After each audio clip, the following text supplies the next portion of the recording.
This is not designed to extend confidence in our system. This whole idea that Donald Trump and his ilk have masterminded, going back to Project 2025, when Simone and I, in another version of our working together here at the table, made it very clear what was coming.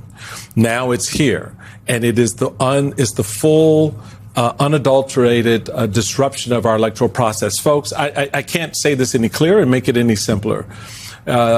Democracy is dying in broad daylight. It is dying right before your eyes. And the expectation of this administration is you won't give a damn about it. And there's not a damn thing you're going to do about it. Because what? The court system, seemingly with the Supreme Court as the final arbiter of what is and what isn't constitutional, is going to give Donald Trump the ham sandwich he wants. Whatever he wants, they're going to give it to him. So, Janae, I don't understand how we're to look at this any differently than how Simone has laid it out, how Elise have laid it out, what this actually is at this moment. For me, I think it kind of boils down to some constitutional questions that Simone was tackling the last 2 days before I got back to play with everybody here at the table. And that happened, you know, I guess the interesting thing is when you look at this ruling by the Supreme Court, the decision now by judges to go, oh, well, you know, Supreme Court has ruled. It really kind of begs the question whether we have become accustomed to seeing this power that the Constitution deliberately gives. Yep. Deliberately gives to, you know, all three branches, everybody, you know, being consolidated in this chief executive of the presidency. And what happens when that constitutional democracy that we're looking at is upended by the courts using the Constitution? Because that's what's happening. The Supreme Court is literally using the Constitution to upend a constitutional norm that's spelled out that the states are the final arbiters of how we do our elections.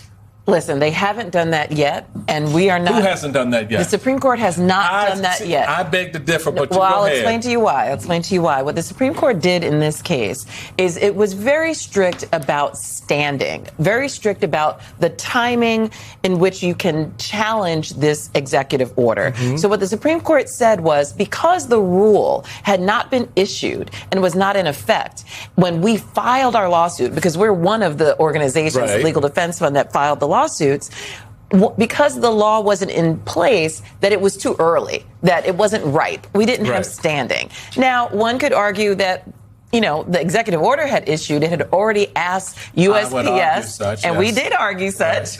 And so, yes, we disagree with the Supreme Court's ruling on standing. But it did not decide the merits. It did not say that this executive order is lawful. And you know why they didn't say that? Because it clearly violates the Constitution. Article 1 of the Constitution makes it very clear that the purview of election administration is in the hands of the states and Congress, not the president, and definitely not the United States Postal Service. So just a question then. They didn't say it was lawful, but they didn't say it wasn't lawful, and they didn't say don't do it. So practical, I guess, from my perspective, they couldn't. Because they couldn't, but the practical implication of that means that it's happening unless there's another court case that stops them. I'm going to say, again, as all of you all have said, I'm not a lawyer. I don't play one on TV. The reality is, if we're looking back on this 30 years from now, when we're hopefully not in a gulag, people are going to say this is ridiculous. All of this language is ridiculous. This is just an authoritarian movement. As you mentioned, it has nothing to do with competence, right? Like, this is a government that can't keep soldiers from jumping off boats, can't keep us from poop, lettuce, and rotten eggs, right? I really doubt they have an effective, reasonable way of organizing how an election is supposed to work. The goal of this, as Michael says, is not just to erode democracy, but to confuse people, to waste the time of important legal organizations, and to frustrate organizers and activists on the ground. The only remotely positive thing about this is that every organizer I know, including some I'm going to be meeting with after tonight's show, they expected all this.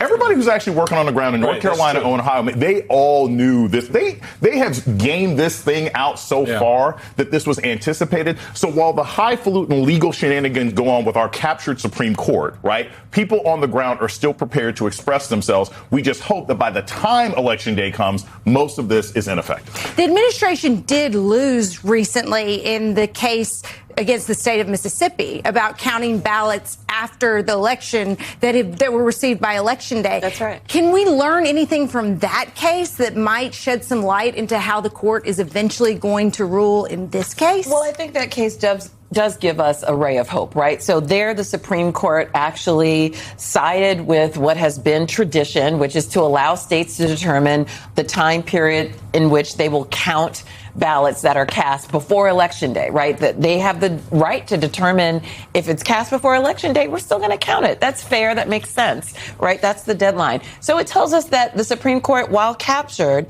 does sometimes, every clock is right at some point during the day. And so that they may do the right thing in this case. And I firmly believe that they will do the right thing. We just filed a supplemental complaint today. Now that we know that the rule is out, so everything is in order and in line, and we are seeking emergency relief. We are going to push as hard as we possibly can to get this resolved before mail-in balloting starts. Here's my problem with everything you just said, because I agree with you. I'm hopeful like you are. But the reality of it is, this is like the East Wing of the White House. This is like the ballroom. Tear that ish down. And what does the Supreme Court say? Well, what do we do now? He's already torn it down, so I guess you just have to build the new one. And that's the problem, because that's how Donald Trump operates. His MO is, I'm just going to go in, I'm going to break your ish up, and y'all deal with what? Well, y'all have your lawyers run around and do whatever. I'm going to start putting stakes in the ground to rebuild the thing to build the thing I want the way I want it. And then by the time y'all come back with all your decisions from your courts, my thing is built. And then what you going to do? I just want to remind people out there real quick. I said this before, I'm going to say it again. Voter fraud in this country virtually does not exist. Y'all need to take the stupid caps off if you believe that, because you're in the wrong space. Let me just note to you, the Brookings Institution from 2025, we find an average total mail voting fraud percentage across the 2016, 2018, 2020, and 2022 general elections, right? Y'all do the math how many years that is, at 0.0000043%. Y'all know how many zeros before that 43%? You know what that means? Do you know what that looks like? So, Dr. Johnson, you are a smart, erudite young man.